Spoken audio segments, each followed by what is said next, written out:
I'm glad you gave that forewarning at the beginning, because I could feel myself kind of, okay, here we go, and I can feel that relaxing. And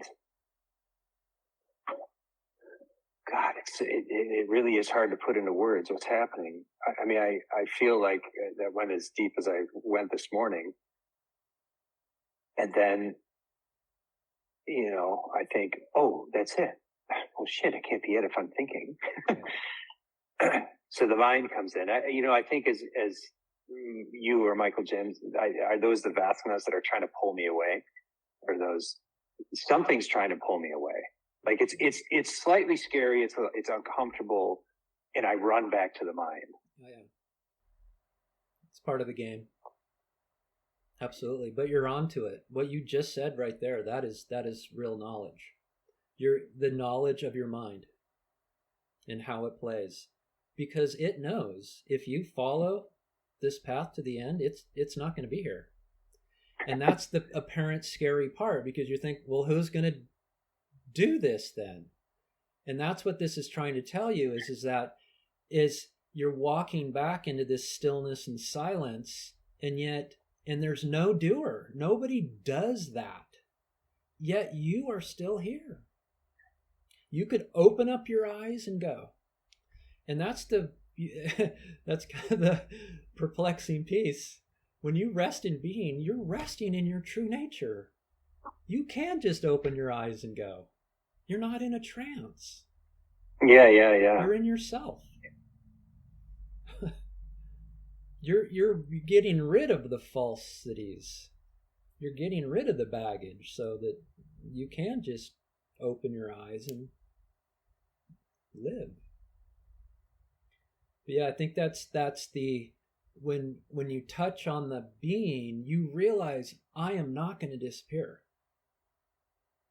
This ego, I don't need an ego to be. Yeah.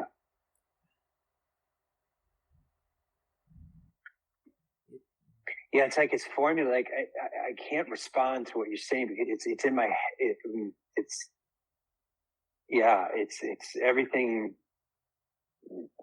I'm at a loss for words. It's like I was present during the entire meditation, yet like something went away. The ego. I don't know. It's very difficult. Like I can literally feel it right now. Like there's just presence. Yeah.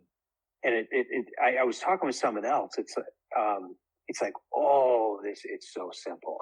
Like it's like that. It's that presence that's behind.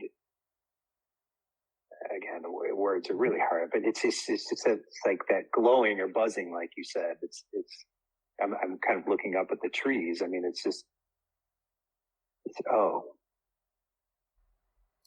Yeah, that's why self-inquiry is so important, because it teaches you what that is.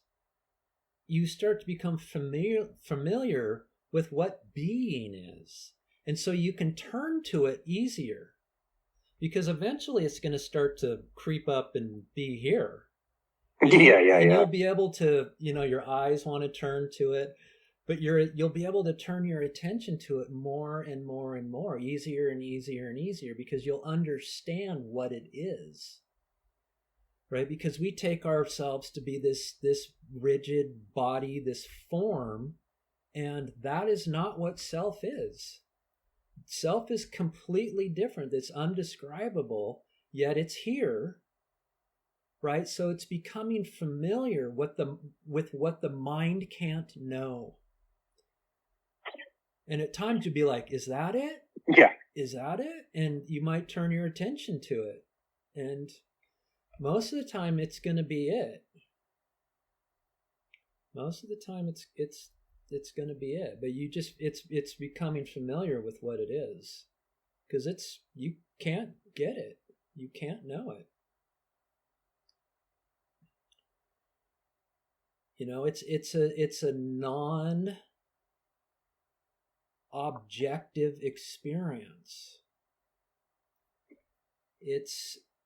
And I love the Sanskrit word spirana.